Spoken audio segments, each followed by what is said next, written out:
Well, hello. It seems like people are starting to get tired of discourse around genning in VGC. In the last couple days, I've seen our VGC fill up with posts from people complaining about other people complaining about genning. So what better time to make a video about genning, right? Time to jump in. But for real, even though Worlds was quite a while ago now, I have had this topic rattling around in my brain ever since. In fact, it's one of the things that motivated me to start putting content on this channel that I'd made at all, because I have a bunch of thoughts about genning. They're churning all around in my brain, and I want to get them out of my brain and into someone else's ears.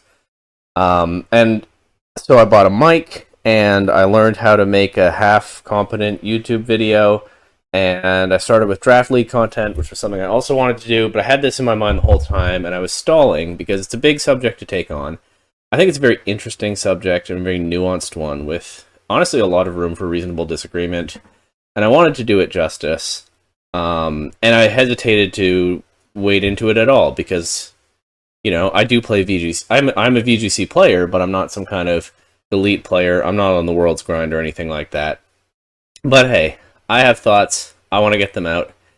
And I want to get it done before the teal mask comes out so that I can be done with these thoughts and move on. So it's late Friday night as I'm recording this, and we're just going to go. One take, no script.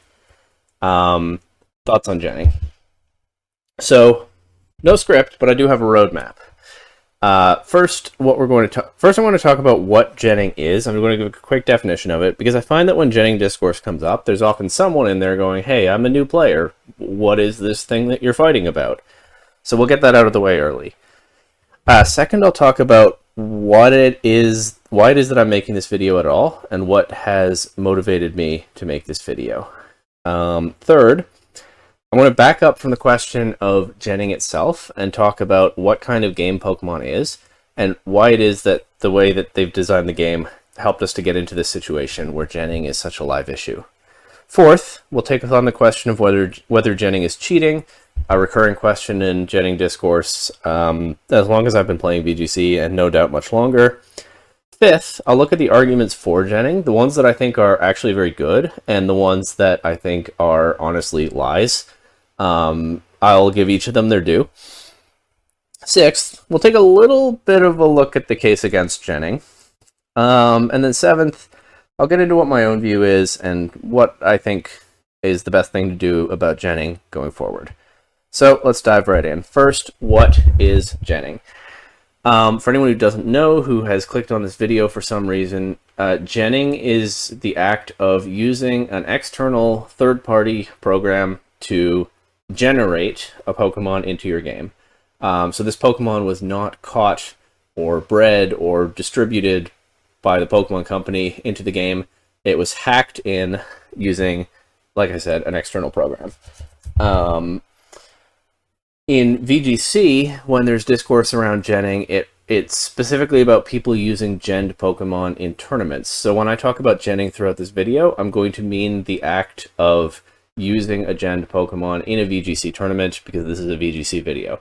So I'm just going to say genning to mean using them in tournaments going forward, but that's what it is. I'm not going to go into any more detail on how it is that people gen Pokemon or obtain genned Pokemon, because honestly, I'm not that knowledgeable about it, but also I think it will become clear, I'm really not that eager to spread the word about how a player can do it. That's what it is. Moving on. Why make this video at all? I teased some of that in the introduction, right? That I've had a bunch of thoughts about genning that I wanted to get out somewhere. I thought about writing something, I thought about recording something, and I guess that's what won out. I actually think that genning is a super nuanced issue. I think that there's something about it that really fascinates me and sticks in my brain as a VGC player. I think it's partly just that it's a very morally gray issue, and I don't want to spoil my conclusions too much, but I think there's room for reasonable disagreement on the morality of genning to an extent. I think it's something where it's fine for players to have different views, but there's just a lot of nuance because of the circumstances in the way that genning emerged and the way that the game is set up in the first place and how players responded to that in creating and using these programs. that I think it's worth exploring, and in a way that does it more justice than a lot of what I see online. I do think that the recent Jenning discourse around Worlds has been the best Jenning discourse that I've seen yet, and has brought more reasonable and nuanced takes out on Reddit. And I don't spend much time on Twitter anymore. Maybe that's why I think this. Most Jenning discourse that I saw before was on Twitter, and it was very polarized, very vitriolic, and it was mostly just people arguing in extremes. On the one side, Jenning isn't cheating, there's nothing wrong with it, you're a baby if you complain about it, and on the other side, Jenning is cheating, these players who've done it should be banned forever. I don't think either one of those extremes is very helpful or correct, and I think we can dig into it properly and figure out a more nuanced view. So that's what this video is about. This video, I'm not going to pretend to be neutral in this video. I have opinions on Jenning, and I'm going to say what they are, but I do want to give the arguments on both sides their due. I want to make sure that I've thought about this issue properly, and that the opinion I'm coming to is a well-reasoned one. And hopefully along the way, maybe convince some people to agree with me, although we'll see where we end up. So third on our list is backing up and asking about what kind of game Pokemon is. And the reason that this matters is that competitive players, when they argue about Jenning, very often talk about Pokemon in strictly esports terms. So, as an esport, Pokemon is a test of your team building and battling decisions. This is something I'm going to keep going back to if I remember all the points I wanted to hit in this video. On the team building side, you want to make the right choices of Pokemon, moves, items, and so on. And on the battling side, you want to make the most of those team building choices in game, so that you're making good plays, you're triumphing strategically and tactically over your opponent. And so people who think about Pokemon strictly in esports terms tend to question why there's any such thing as gathering Terra Shards or EV training, why the game doesn't just let you have a fully trained Pokemon right off the bat. Like, literally, why would they even design the game that way? The thing is, Pokemon has never been just an esport. In fact, it's never been primarily an esport. And I think a lot of the reason for Pokemon's success as a series for all these years is that it's kind of a lot of games mashed into one, right? It's part RPG, it's part monster collector. It's a social game in terms of trading, in terms of casual battling with your friends. It usually has fun mini games, side quests built in. You can do your own stuff like challenge runs or shiny hunting. And then, yes, there is also a competitive battling scene that's emerged. But I think it's clear that that was never the top priority of Game Freak or the Pokemon Company. I think they've embraced it more now than they used to. But it's not what the game is primarily or exclusively about. So why do they put players through the trouble of training Pokemon? I think because the original idea behind player PvP battles was that you're living out this fantasy of traveling around this region, catching and training Pokemon, and now you put your training to the test. You've put in some form of work to train your Pokemon, which is expressed in the game in things like EV training and leveling them up and so on, and now you're seeing who the better trainer is. I should say, because I feel like if any hardcore competitive player is watching this, there's a good chance that they're tuning me out already. I don't mean to imply that anyone has to care about any particular aspect of the Pokemon series. I know, because, again, I read this discourse when it flares up now and then, that there exist players who process Pokemon, who only are interested in engaging with Pokemon as an esport. They're competitive battlers first and foremost, or competitive battlers exclusively. There are players who I'm sure would not play through the story at all if they could field a competitive team without having done that. And I don't think that there's anything wrong or illegitimate about that. I'm going to be honest, I don't entirely understand it, because, like, for me, getting into competitive Pokemon followed from being into Pokemon in the first place. But I know that that's not how everyone gets here, and I respect that. If you are someone who only chooses to engage with the game as an esport, that's absolutely fine. what I'm talking about in terms of the discourse around genning is that the game is not designed to be only an esport, and it's not designed to be primarily an esport, and often that's the answer to the question of why they make us do busy work to get our teams, right? So, I mean, there are obviously, like, the Pokemon Company would not allow genning through third-party devices because they don't want to allow their games to be hacked and modified through third-party devices. There are a lot of issues there. But as for why they haven't provided a legal form of genning or eliminated IVs or any of those things that players talk about, I think, and I'm not saying that they're making the correct decision here. That's for the last section of the video to be looked at then. But I think the answer is they want to preserve some amount of the fantasy that these are living creatures in a vibrant, varied world, right? Largely the point of IVs is to make Pokemon unique from each other. And they want to preserve some of the fantasy of catching those Pokemon, training them to be the very best they can be, and then bringing your team of Pokemon that you've adventured around Paldea with, or whatever, and facing off with opponents. That's all kind of a side note from genning, but I think that it's good perspective to keep in mind that this is a large part of how some people engage with the game, and that there is something that some people cherish in that, and that probably the creators of the game cherish to an extent, that is lost when we get bogged down in genning discourse. Is it worth holding on to? You'll have to stick around for my take on that, but I think it's worth keeping in mind at this stage of our analysis. Now we come to the big part. The question of whether genning is cheating. And for a long time, I have thought that this has a very straightforward factual answer. I actually am a little bit rethinking it because of recent discourse. I've seen better arguments against my own view on this than I used to, and I'm maybe opening up a little bit. But generally, I think that genning is pretty straightforwardly cheating, but I don't know that that has to be a strong moral judgment. So here's what I mean by that. Conveniently enough, when people talk about whether genning is cheating, both sides tend to agree on the same definition of what cheating is. That is, it's an action that is, one, against the rules, and two, that gives an advantage to the player that does it. Competitive advantage, that is. So the first part is very easily made out.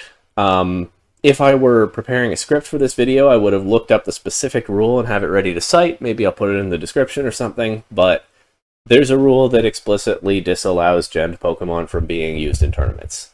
So that part's easy. It's against the rules. The question of a competitive advantage is where people start to argue. And my view of this is that genning does provide a competitive advantage, because in the end, while genning doesn't influence the decisions you make in a battle directly, and I should probably put this in the first section for people who are maybe new and not used to this whole discourse, that when players use genned Pokemon in VGC tournaments, they use Pokemon that are functionally identical to ones that could be obtained legitimately, so no impossible stats, no impossible moves, nothing like that. That's all well and good. And if you isolate the question of competitive advantage to the actual battle itself, then arguably there is no such advantage, and that's what a lot of people do when they argue that genning isn't cheating. But a Pokemon with optimal IVs has a competitive advantage over a Pokemon with suboptimal IVs. And what genning does is it saves a lot of time in obtaining those Pokemon with optimal IVs. And I think this is a real competitive advantage in a couple of ways. One, everyone has finite time to prepare for a tournament. It is conceivable, it is a lot less likely than it used to be with things like hyper training, but it's conceivable that a person who does not gen might have to show up to a tournament with a Pokemon that has suboptimal IVs, or some other weird non-optimization. I know some players would say, well, that's simply not something that should ever happen, and it's therefore more fair that genning be done. But going off of that definition of cheating that I talked about, a player who doesn't have to worry about optimizing their Pokemon through busy work has an advantage over one who doesn't, and they've obtained that advantage by breaking the rules. Seems like cheating to me. But the other thing is, something that I see all the time when this comes up on Twitter, players who more or less admit to genning, I mean, it's usually implied, but they'll say that they do it so that they get more time to practice, which means that they are freeing time. They're freeing time to get better at the game, and they do that because they believe that it will give them a better performance in tournaments. Sounds like a competitive advantage to me. The response that this usually gets is that, well, there are other ways to save time and to get more practice time in building a team, and those things aren't necessarily fair either. So a person who is unemployed might have an advantage. A person who doesn't have children might have an advantage. Person with generally fewer responsibilities outside of VGC, right? And that's true, and that sucks for some players. There are always going to be some advantages and disadvantages in the game that you can't really ever entirely remove that, though it is good to make things more fair where you can. But the thing is, excuse me, it's late. But those advantages are not obtained by breaking the rules, right? That's the relevant difference here. It's cheating if you get an advantage and you obtain it by breaking the rules. So logically, I just can't get around the idea that genning is cheating. Actually, there is one other point that I want to address. I haven't seen this one in a while, so maybe it's died off. But sometimes when players try to argue that genning isn't cheating, they kind of arbitrarily separate playing the game from the busy work of prep. So they'll say, all that genning does is it cuts out tedious tasks like farming Terra shards, which have no bearing on playing the game. And this is the downside to not using a script. This is sort of one of the things that I was setting up when I talked about what kind of game Pokemon is. Because it's just arbitrary to separate playing the game from the task of preparing your team. Again, I know what these players mean. A lot of them are only really interested in the game as far as it is skill expressive and can be described as an esport. So team building decisions and playing the actual battle. But the fact is that's not how the game is designed. Farming Terra shards, farming bottle caps, whatever it might be, is playing the game. And I know that you can't separate those things because Game Freak set the game up that way. That's how they designed it, and I've gone into probably I think they probably designed it that way already. You don't have to respect that part of playing the game, but it is part of playing the game, and it's arbitrary to draw that line. So, on the question of whether genning is cheating, my answer is pretty straightforwardly yes. Again, I've been shaken a little bit by the takes that I've seen from a lot of top players. Wolf Glick even recently talked about this in a video, and a player I respect quite a lot who got me into the game into VGC in the first place through his content, and I was honestly surprised that he made the same arguments I've been hearing, that genning isn't cheating. And I'm not going to dismiss Wolf Glick out of hand. I took some time to think about it some more after that, and I think I still have the same view that I did before, but maybe there's more to think about it there. My answer is going to be that genning is cheating. That said, I don't think this has to stop there, because I don't think all cheating is created equal. Like, people talk about whether genning is cheating as if the answer is yes, it is cheating, then players who do it are bad people and must be punished to the maximum extent. You hear this from certain people who argue forcefully against genning and demand that players who are caught genning be banned from all tournaments, as if that's a proportionate response. But it's also, I think, kind of implied when people deny that it's genning. Like, the reason to argue so forcefully against it being cheating, I think, is sort of an implicit assumption that if it is cheating, they're doing something very seriously wrong. I think that it is fair to say that cheating is wrong, but I think that we can also keep our brains switched on and look at how serious a form of cheating really is. Like, I do believe that genning is cheating, but I believe that as cheating goes, it's pretty mild and relatively harmless and relatively understandable. And so my moral judgment on genning is going to take those things into account when we get to the last section of this video. But for the preliminary question, is it cheating? My answer is yes.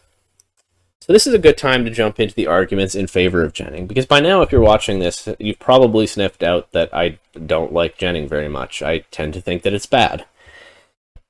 But there are some good, respectable arguments for genning that at least make me pause and think, right?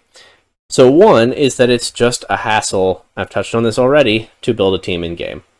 And personally, I've only played VGC in Generations 8 and 9. Sword and Shield was, I think, the easiest time to build a team quickly. In my view, Scarlet and Violet was a step in the wrong direction from Sword and Shield. And in fact, I do throw together a team in-game much less often now than I did when I was playing Sword and Shield. It is a hassle. The reason I keep bringing up Terra Shards as my first example is that it is a real hassle and a real grind, and it is time-consuming, and, you know, I am a grown man with adult responsibilities. I have limited time available for that and limited will to do what does basically amount to busy work. I mean, I don't disagree with any of the arguments that grinding Terra Shards is not skill expressive or even very interesting, that it's tedious, that it's a chore. And it's a chore that I'm willing to put up with. I mean, I'll often just throw on a video in the background or something while I'm doing it and chip away at it a little bit at a time, not try to get all the shards I need in one day. But I think it's totally fair to say that it's a nuisance to have to do this, and that if they want gameplay that maintains the fantasy of training your Pokemon, it should be more engaging than this, or maybe in some way more skill expressive. I don't know if there is a way to make a skill expressive version of it, but I agree that what we have now is bad, right? Then there's the argument that there's no in-battle advantage. Again, I don't entirely agree with that for two reasons. One, while it's unlikely at the top levels of play, it is possible that a player who doesn't gen might get into a situation in a tournament where they have to settle for running a suboptimal set on one of their Pokemon. And two, players use genning to obtain more practice time, and they seem to do that because they believe that it will make them better players, which in my view is an advantage in the game, being a better player because you put more time into this aspect of it. So I think in those terms there is an in-battle advantage. But it's true that if you're using genned Pokemon that are indistinguishable from, practically indistinguishable from legitimately obtained Pokemon, then any advantage you have is pretty small and abstract. And a good player with Pokemon that are not genned can definitely overcome a team of Pokemon that are genned. It's fairly small as advantages go. And then the last argument, at least the last one that I can think of when I was writing up my roadmap before recording, that I think is definitely worth considering, although I have mixed feelings on this one, is the issue right now in Regulation D of the paywalls to competitive teams. So if you've somehow gotten this far into the video and you don't know what I'm talking about, Regulation D is, as I'm recording, the current format for VGC, and it was the format used at the World Championship this year, and interestingly, at no other major tournament before Worlds. Worlds occurred early in the format. And what Regulation D did is it opened up the meta to Pokemon transferred into Scarlet and Violet from other games, notably Sword and Shield, Brilliant Diamond and Shining Pearl, and Legends Arceus. And this meant that there are Pokemon that are very relevant in the metagame right now that cannot be obtained in Scarlet and Violet. Urshifu is one of the dominant Pokemon in the meta. It can only be obtained in Sword and Shield, and only if you have the DLC for those games. Enamorus is only in Legends Arceus. Tornadus is in a lot of old games, including Sword and Shield and Legends Arceus, but it's not in Scarlet and Violet. You get the idea. So, a player who wants to build a competitive team in Regulation D, and I mean serious meta competitive, trying to compete for the World Championship potentially, is probably going to have to use some of those Pokemon that are newly legal and are not obtainable in Scarlet and Violet. And that means that they have to do one of two things. They have to either buy probably Sword or Shield plus the DLC for that, plus Legends Arceus, at least. Maybe also Brilliant Diamond or Shining Pearl, maybe something older. and play through those games to obtain the Pokemon and transfer them over, or they can try to trade for those Pokemon, except, wait, that's actually not recommended by the Pokemon Company because people are out there trading genned Pokemon, and you won't necessarily know whether you trade for a Pokemon, whether it's genned. Or at least you might not, even if you try to check, you might not know any better than the hack checks that they used at Worlds. I should probably have noted when I talked about what genning is that one reason genning is such a live issue is that enforcement in at least the Western circuits tends to be very lax. Those Pokemon I talked about that don't have illegal stats or moves or abilities or what have you tend not to be detected at Western hack checks. And partly because of that, genning is widespread in the Western circuits and is widely accepted, though my understanding is it's a very different story in at least Japan. With Worlds being held in Japan, there were stronger hack checks and some players were disqualified. Anyway, so to build a meta team right now, if you're not going to trade, which even the Pokemon Company have admitted is risky, then you have to buy those earlier games. And people talk about VGC being pay to win. And again, I have mixed feelings about this point because VGC is not an inexpensive hobby already. I mean,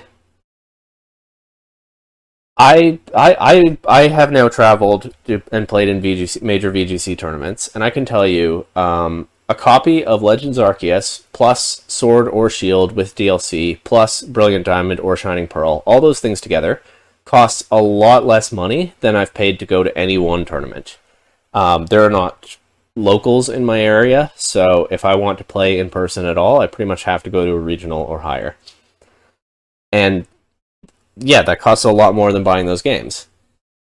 But there are a few reasons that I think the point has merit anyway. I do sometimes, I have on Reddit sometimes seen people going, oh, well, these guys are paying thousands of dollars to go and compete at Worlds, and they're complaining about having to buy a couple of $60 games. I'm in Canada. It's been a long time since these games were only $60, but you get the idea.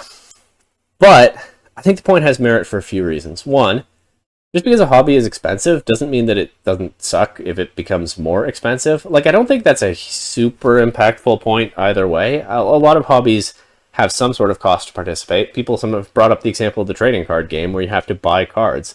I don't think it's outrageous for a hobby to cost money to participate in. I understand why people would feel bad about a hobby costing more money than it used to, especially when that's sprung on them late in the season, but I don't know whether that's a point that I feel super strongly about. Second, there probably are, I would imagine there probably are VGC players who travel to a lot of tournaments and are competing to be world champion who have more or less maxed out the budget that they have for VGC. Like, I'm sure there are, I'm sure it's a hobby for privileged people to a large extent, but I would guess that there are also people who are stretching a little bit to participate because it's something that they love, and imposing an additional cost on them suddenly is unpleasant for those players. Finally, I think that there is something to be said for it not being that bad an expense for players who are spending hundreds or thousands of dollars to travel to a lot of tournaments and compete at Worlds. But we also want to bring new people into VGC, right? We want to grow this hobby. And I think it can, no doubt, I'm sure. I mean, I don't have personal experience, but no doubt it is off-putting to a new player to pick up Scarlet or Violet, discover VGC, get super into it, and then discover, oh, I need to buy like 2 or 3 other games before I can even touch the current meta in high-level play. I think that is if nothing else, I mean, the money matters, but I think if nothing else, that is a serious mental barrier to getting more people involved. I could see a lot of them deciding, oh, no, you know what? I don't think it's worth it, actually. I do kind of wonder whether the Pokemon Company had a little bit of a blind spot here, because to be honest, I kind of did. You know, being a longtime fan of the series, it kind of didn't occur to me until I saw people talking about it that there would be VGC players who didn't already have all those earlier games like I do. I mean, I feel like I'm confessing to something a little embarrassing here, but I kind of wonder whether the Pokemon Company were like, oh, this will be great. They'll have so much fun bringing in their old Pokemon from those old games that they all have, and they didn't really think about the issues of access in the way that VGC players did. Anyway, I'm getting lost in the weeds a little bit. As far as the paywalls go, I think it's a reasonable argument in favor of just genning your teams in a format like Regulation D. I think Regulation D was an ill-advised idea, but I don't know that I feel super strongly about it. I don't know that I don't know that I find it as convincing as like people struggling to find time to do non-skill expressive busy work when they have jobs or kids or whatever it is. But I do think on balance, it's one of the better arguments in favor of genning, and so I had better address it. Now we'll get to the things. I'm going to indulge myself for a second, talk about a couple of things that I hear from pro-genning people that honestly get under my skin a little bit, and that I would like to not see anymore on Twitter or Reddit. I'd like people to stick to the good stuff. I'd like them to cut these things out. And I'm maybe being a little bit petty here, but I'm going to allow myself that for a couple minutes. So the first one is, when people criticize the practice of genning, you'll usually see some player saying, oh, that's ridiculous. Everyone does it. Everyone gens. That's how everyone's always obtained their Pokemon. And I mean, that's just a lie. I mean, how do I know that that's not true? Because I play VGC and I don't use genned Pokemon in tournaments. And I don't plan to. So, okay, that's easily debunked. But you don't even have to take my word for it. Across everyone who plays in VGC tournaments, you really think all of them... Like, I understand why a lot of players consider it not a big deal to break this particular rule, but some people are really not that into breaking rules. If you can't tell, I'm kind of not that into breaking rules. You're telling me there's nobody across the entire circuit who has enough of a problem with genning that they will choose not to do it? I don't believe you. I don't think that's a reasonable claim to make. And I think that you can defend your position as someone who is in favor of genning without lying to people like that. And on a related note, sometimes I see people using the word legal to refer to genned Pokemon that are used in tournaments. So I've avoided that word until now. I've talked about genned Pokemon being indistinguishable from legitimately obtained Pokemon, and I've laid out what that means. Some people use the word legal for that, and I think it really muddies the discourse in a way that I find very off-putting, and that I think runs the risk of confusing newer players. Because the fact is, genned Pokemon are never tournament legal. There is a rule, which I'm sure I'll put in the description at this point, that makes them illegal. The text of the rule says that they're not allowed, therefore they're illegal. That's what that word means. You can say that they are, as I was saying, functionally indistinguishable from legitimate Pokemon. You can say that they might as well be legal. You don't care. That's fine. They are not legal. It is just a lie to say that they're legal. And when I talk about new players wandering into genning discourse and trying to figure out what kind of players they want to be, what kind of approach they want to take to this thing, I think that there's a real risk of misleading new players by using the word legal where it doesn't belong. In fact, I very briefly got into a social media argument with someone where they were saying, well, genned Pokemon are the same as legitimately obtained Pokemon. They don't give an advantage in battle. I've talked about that already. But so I don't see why any reason that they should be considered cheating or illegal. And cheating you can argue about, but they should be considered illegal because they're against the rules. That's what that word means. Okay, I've beaten this point to death. I should move on to things of more substance. So some points up against genning. And one of them is that was number 6 on my roadmap. And one of them is just the personal risk involved. Just like as a self-interest calculation. Right now, in the West, enforcement against genning is very lax, and it has been for a long time. They could change their minds about that at any time, and I don't feel like there'd be under any obligation to give players any warning. If you choose to break their rules, and they suddenly get you when they didn't seem to care before, and you get disqualified from a tournament that you paid a lot of money to travel to, I think that's fair game. You knew what the rule was, and you broke it. Personally, I'm just kind of a risk-averse person, and I do have my moral issues with genning, which we'll get into, but one reason that I would not take a genned Pokemon to a tournament is just that I don't want to take on that risk, however minimal it is. It would be absolutely hate to travel for a tournament, something that I don't do all that often. I don't really have the time or money to do that often, and get disqualified. that is one of the worst tournament experiences I imagine I could have. But on to more principled reasons not to gen. One is, I saw someone express this as a sort of social contract argument like a month ago. It would have been a good reason to make this video earlier because it would have been fresher in my mind. It's unfortunately not an original thought of mine, but there's kind of a social contract around competition, right? Why is it? I talked earlier about how both sides of the genning argument seem to kind of concede, implicitly or explicitly, that if genning is cheating, it must therefore be bad. And I think on some level that's right, though I think you can look at more carefully at how bad it is. Because there is that sort of understanding in society, right? That the rules exist to create a fair competition, to ensure that, to create the acceptable bounds of the competition and to, make it a sporting event that is morally on the up and up, and a fair competition where the winner deserves their win. I feel like I'm not in the state right now to talk about the philosophy of competition, but I also think that competitive players can understand this anyway. Cheating is bad is, I think, a valid argument against genning, because I think that genning is cheating. And even if you don't, which I think in the end is largely a semantic argument, it is breaking the rules, and I tend to think that breaking the rules is bad. Obviously, there's such a thing as an unjust rule. I'm not saying that breaking the rules is never good, but I think it's fair to say that all else being equal, breaking the rules is bad, and that there's kind of a presumption that breaking the rules is bad that you have to work to overcome if you want to argue that in fact they're justified. I think it's a good starting point to assume that breaking the rules is usually bad.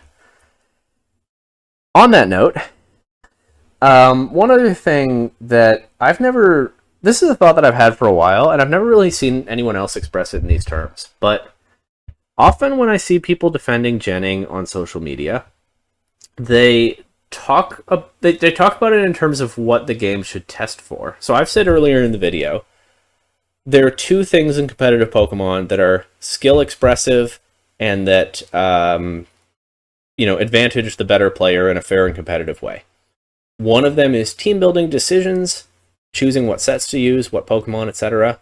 And the other is the battling itself, the in-battle decision-making. Some people like to say that they're completely fine with genning because the game shouldn't test for basic knowledge that everyone has access to with Google, like, here's how you get 50 Terra shards and what you do with them to change the Terra type, and the game shouldn't test for just sinking time into straightforward busy work. And ever since Worlds, I've seen memes now and then on social media like, oh yeah, that player who's successful was very good at hatching eggs, right? That's what it is, and that's what those people are talking about. Hatching eggs is not skill expressive, therefore it's not the reason that player won, and it's not the thing that's worthy of our respect. And that argument is fine. I have no problem with that. I think it's right, in fact.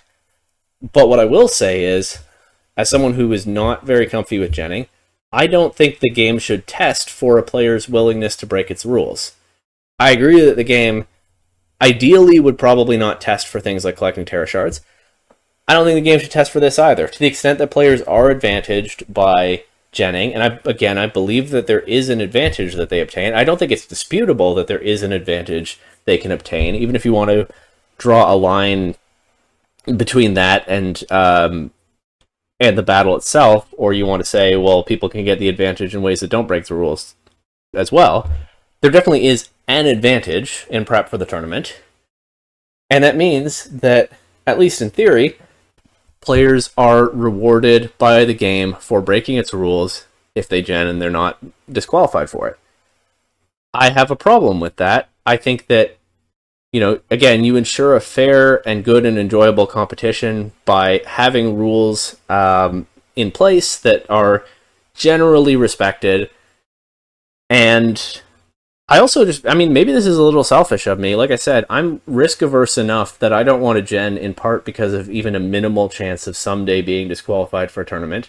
But I don't think that I should be punished or at least denied a reward that other players get for that choice. I think that's a fine and good choice, and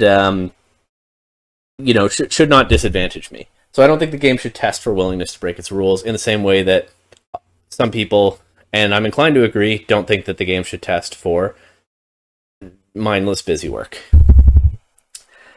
I'll say one other thing here, which I probably should have put somewhere in my roadmap, but I didn't think to do it. Another argument that has come up recently in favor of genning, or at least I've only seen it recently, and it's something that I know Freezai talked about, is the idea that genning equalizes prep time. In other words, because players have unequal prep time for reasons that are within the rules, basically some have more other things going on in their lives than others, genning is a way of making sure that everyone has the same amount of prep time. You just, click buttons, generate the Pokemon, you got them in seconds or minutes, and that works for everyone. I think that's an interesting idea, but I think that it only works if every player gens. As it stands now, again, genning equalizes prep time. Because genning is against the rules, genning equalizes prep time for players who are willing to break the rules, which I'm inclined to think is at least a little bit unfair to players who are not willing to break the rules. So I think that genning as an equalizer is an interesting idea, but it does not work while genning is not allowed. So at this point, I've gotten more into my own views than I kind of meant to do. Well, that's not really true. I meant to look critically at the arguments as I was going through them, and I've done that. But it's time to consolidate what my take on genning actually is. And in the end, I've been saying throughout the video that I think it's a very nuanced issue. I think that there's room for reasonable disagreement on some of the conclusions, although I do still believe that it's cheating. And I want to be fair to the arguments on both sides as I go through them. I kind of dismissed them out of hand earlier, but I think it's pretty clear after I've gone through some of the common arguments that I'm not satisfied with the players who say genning is perfectly fine, everyone does it, don't even worry about it. That's not the side of this that I'm ever going to be on. In fact, I found those players so off-putting when I first saw them on Twitter that I thought, this is dramatic, but I thought for a moment about quitting VGC, if that was going to be a common attitude that I was going to run into. That said, I'm also, I think it's clear, not at all satisfied with the people who say, it's cheating, kick them out and ban them. That's it. No more thoughts. This thing is against the rules, so it's cheating, and therefore it's the worst. I don't think that adequately addresses the issue either. I think that genning emerged in response to real obstacles that the Pokemon Company and Game Freak imposed on the player base. And even though I've said throughout the video, or implied throughout the video that I think it's wrong, I think it's a relatively small wrong, right?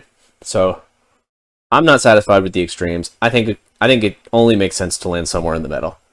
And so in the end, my strongest opinion on genning is just that I don't want to do it. I have never used a gen Pokemon in a tournament, and I don't think I ever will. And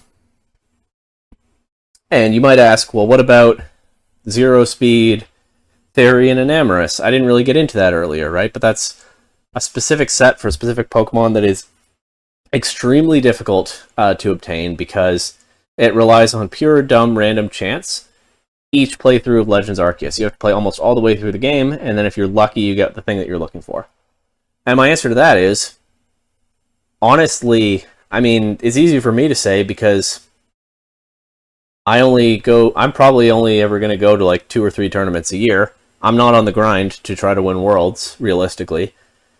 Even if I think that something like Therian and Amorous is the best meta call, I'm just not going to use it. I am not willing to put the time and work and blind luck in to obtain it.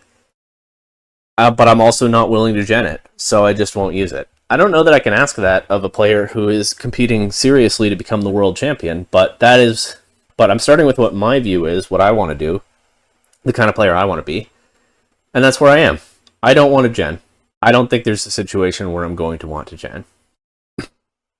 When it comes to other people genning, I don't feel good about it. I do feel icky about the fact that when I go to a tournament, I'm surrounded by other players who have genned their Pokemon. I mean, if I'm at the tournament, I'm having fun and I'm not thinking about this. Again, it's not that big a deal, despite how long I've been talking about it. 45 minutes, wow. But I'm sorry, I should have gotten a glass of water. But I don't feel good about it. I think that it is cheating. I think that it's relatively mild cheating, but I still think that I'm in a community of a lot of players who are fine with cheating. And I can live with that, but I don't like that it's a thing. But I can live with it. I don't feel like I'm in a hopeless position against a opponent who gen their team. I think I can beat an opponent who gen their team, just like I can beat anyone else, more or less. So I can live with it. I'm not going to quit. I was being dramatic when I had that thought before, a while ago now. But I don't like it. But here's the twist. In the end, I actually kind of find it kind of hard to judge other players for genning, despite everything I've said so far. And here's why. Before Sword and Shield, it was notoriously difficult to get an optimized competitive team. I'm talking, 31 IVs, zeros where they're appropriate. I think Sun and Moon introduced hyper training, but even then I know bottle caps were hard to come by. I used to try to farm them, and I always got bored and gave up quickly. And that's the environment in which genning emerged, right? VGC players cut out a lot of nonsense. More nonsense than there has been in the last few years in the games, but other than the Reg D issue, by skipping all of that. Here's the thing, I wasn't playing VGC then.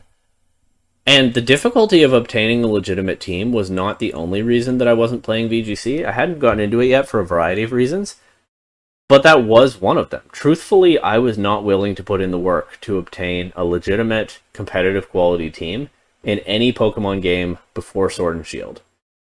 The difference between me and some VGC players at that time is that I was also not willing to gen a team, so I simply didn't play at all. Again, that's not the only reason, but it definitely was something that by itself could have stopped me from playing. I don't want to cheat, but I also am not willing to put in this crazy amount of work, so I'm just not going to do it. And I'm fine with that decision. I mean, I've been aware of VGC for a lot longer than I've been playing it, and occasionally I feel like I missed out on some stuff, but I don't think I would change that decision, go back and change that decision if I could. I think it was the right decision for me.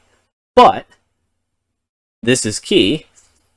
If every player made the same decisions that I did, there would be no VGC circuit for me to enjoy today. Because before 2019, if everyone made the same choices I did, there would be no one playing VGC. Now, again, I made two choices there, right? I'm not going to gen, and I'm not going to build teams legitimately. Some people did build teams legitimately. And in theory, if you eliminated genning, those people could maybe keep a small circuit alive. I don't really know how many of them there were. But I'm talking about my ability to judge other people's decisions. If you were building teams back in the day without genning, maybe you're in a stronger position to judge than I am. I wasn't willing to do that. So I feel like I have limited capacity to judge other people who weren't limited space, I should say, to judge other people who weren't willing to do that. And then if I want to judge them for genning, which I was also not willing to do, well, players had to do one or the other, or the circuit would have died. And I wouldn't be having fun with this hobby that I've talked about for almost 50 minutes now, so clearly I like it and care about it, right? For me to say, oh, but it's so much easier to build teams in Sword and Shield and even Scarlet and Violet. I mean, Sword and Shield was the peak, but even now, it's really not that hard. I mean, even I'm willing to do it, right? I could say that, but I don't know that where I draw the line is necessarily the right place for everyone else to draw the line, right? And I think that's subjective to an extent. So if Sword and Shield made it much easier to build competitive teams than Sun and Moon, and I would say, so much so that it changed my view of the reasonableness of asking a player to do that. And I think it's totally fine and reasonable to build your own competitive team in Sword and Shield. Once you get set up with your basic infrastructure in place, it really is very quick, I think. But just because that's where the line is for me, just because that's, for me, the part where I consider it reasonable. It doesn't mean that I'm objectively correct and that that's the best decision for everyone else. So, it's hard to say, right, what the optimal situation would be for Jenning to be eliminated. What is the point where I could point at other people and say, hey, you're just being lazy at this point. You shouldn't do that. Part of me wants to say it was Sword and Shield, but I don't know. I don't live the same life that all those other players do. So for those reasons, the choices I made before compared to the choices that other people made, and the question of where to draw the line on when it's reasonable to ask people to put the work in, despite everything I've said up until now, I absolutely do not want to gen, and I would quit VGC before genning, probably, if they made it super onerous to build a team again. But I feel like I have limited space to judge other people for genning. I still feel bad about the fact that it's a thing, but I don't think I'm really not eager to point fingers at another person. If a tournament opponent told me, hey, by the way, I genned my team, I might feel kind of icky, but I'm not going to be like, you're terrible, you should be disqualified. That person has made different decisions from the ones that I would make, but morally, I think that the margins are slim enough and that the best judgments to make are ambiguous enough that it's best that I not worry about that player's decision. I don't feel good about genning existing, but maybe in the end, the lesson here is to not hate the player and not hate the game either, because obviously I love this game, but take issue with the conditions in which both are operating. So if you're watching this video, maybe someone will watch this video, and you're wondering, hey, should I gen my Pokemon? I mean, I'm kind of going to tell you no, but I'm also kind of going to tell you get informed and make the decision that's best for you. I'm not that worried about what that decision is. I'm not going to lose sleep over it. I'd prefer that it be not genning, but you be the judge of what actually works for you. I don't know you. I can't judge that. Finally, there was a whole other point that I forgot to put in my roadmap. I mean, it was like a sub-point of the arguments for genning, I think. I've lost track of what it was. I was going to circle back to it. I don't know. Maybe I'll put it in a comment. One solution that people like to talk about is implementing legal genning for tournaments. That's what I want to end this video on. Should they implement a legal form of genning? That is, you generate the Pokemon into your game, but it's not a third-party thing. And I think a version of that does make sense. First of all, I talked about the fantasy of training up your own Pokemon and showing your skill as a trainer in the tournament. I think that there is something to that. I like the whimsy of it. I really do think that something would be lost if literally if they implemented legally gendered teams for tournaments. I went to NAIC this year, and it brought me some actual joy to train a Pokemon that had been on my in-game team, one of the first few Pokemon that I caught in Violet, and put that on my team for that tournament. I liked that it was that specific individual Pokemon, and that's exactly the bond with your Pokemon that Game Freak and the Pokemon Company want you to have, right? And it's part of the magic that sells the series to children and gets a lot of us hooked in the first place. That said, this genning stuff gets so messy and toxic sometimes, and the stakes can be pretty high for players who, are disqualified from Worlds or what have you, that I kind of think it's not worth holding on to that fantasy in tournaments. I think it is in other gameplay, and so if I were the Pokemon Company and I wanted to implement legal genning for tournaments, I would segregate the Pokemon that are genned from the rest of the gameplay experience. The player would not get to just have those Pokemon in their box or their party and use them casually while running around Paldea or in raids or whatever. One suggestion I've seen is that you submit your team list and they give you a rental code to use in the tournament. I think something like that would make a lot of sense as a solution. And again, I do think that for some players, something would be lost. For a lot of VGC players, nothing would be lost. Again, a lot of VGC players engage with it just as an esport, and that's fine. But I think it probably is the best solution at this point, because it cuts out a lot of messiness that we don't need, and I don't think the cost of implementing it would be that high. So I'm going to give myself one last chance to remember what point I wanted to talk about earlier. Oh, it was trading. Okay, super secret last thing. When we talk about the difficulty of obtaining Pokemon in Regulation D, things like Urshifu, Enamorus, Rillaboom, Tornadus, I'm just going to note that it would be a lot easier to obtain those Pokemon by trading without buying the games that they're locked to, if you could trust that trading would not give you genned Pokemon, which is apparently not the status quo. Even the Pokemon Company acknowledges that it's not the status quo.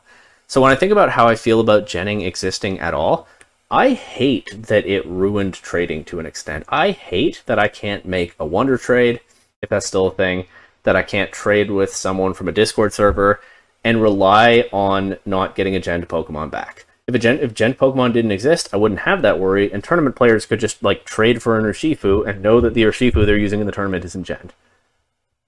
That's not a practical point because we live in a world where genning does exist, and we just have to make do with that. And that goes to what I was saying about why I think they should implement legal genning.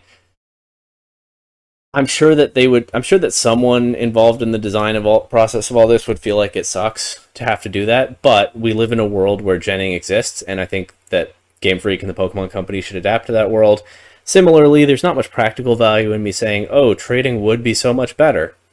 But it does kind of make me feel like, I think there's some upside to genning.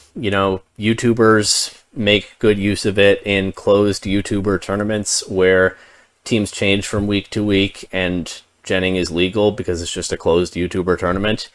And that can really boost the entertainment value playing the games on the Switch with gen Pokemon that they can obtain in reasonable time to play their games. There is some upside to genning, the practice of generating Pokemon being a thing, but on balance, I think it sucks that it exists, if only because it ruined trading. But it does exist, and we have to live with that. And so, when I try to figure out my view on how to live with that, where I land in summary is, I do believe that genning is cheating. I don't believe that it's that big a deal, even though it's cheating. I do think it's wrong, but I think it's a wrong that we can live with in this community and accept. I don't think we have to pretend that it's right, but I also don't think we have to pretend that it's something extreme that that is worth certain people yelling about on Twitter and YouTube all day. I personally don't want to gen my Pokemon for tournaments, and I don't think I ever will. I don't think I have a ton of room to judge other people for doing it. I understand why some of them do it. I'm sure some of them don't have good reasons, but some of them do, and it's hard for me to say definitively what reasons are good and what are bad. I feel kind of gross in general terms about it being a thing that people do, but I'm not looking to judge anyone in particular for doing it. And I think that, unfortunately, well, a little unfortunately, not everyone has to agree with me on this. They probably should just cut this whole issue out by running tournaments with a legal form of genning, like maybe rental codes, as described earlier. Those are my opinions. I hope I've been fair to all sides, even as I've personally leaned more to one than the other. But like I said, I think the recent genning discourse after Worlds has been the best, most nuanced, fairest I've seen. I hope that if it's going to continue at all, it continues to get better. I hope that the most extreme voices don't just take over again. And honestly, if you're someone who is fine with genning, I hope that you just own what it is. Even though I think it's cheating, I don't think it's, in the end, that big a deal. I don't think you need to try to galaxy brain that it isn't cheating. That's just my own view. Honestly, I'm more annoyed by people trying to rationalize that there's no way there's conceivably anything wrong with genning than I am by genning itself. I think we could lower the temperature of the discourse, and to some extent we can agree to disagree on these things, even though I think in the end that my takes are correct. And so those are the thoughts that I wanted to get out there. I don't know if I'm adding anything super meaningful to the conversation, and I'm definitely ending this video in the next minute before it gets to an hour, but I had some thoughts that I hadn't heard anywhere else, and I think I did okay at compiling some interesting thoughts that I had heard from others. And in the end, all of this has been rattling around in my brain ever since Worlds, and I wanted to get it off my chest And maybe someone will watch this and they'll think too. And in the end, if nothing else, moral judgments aside, cheating issues aside, was that not an interesting topic to think about? Like, as gross as I feel about Jenning, I think Jenning is kind of fascinating. It's a really sort of cool way to explore, lens through which to explore competition and what makes a game fair and good. And I said I was going to cut this off before an hour, so that's all you get. Bye.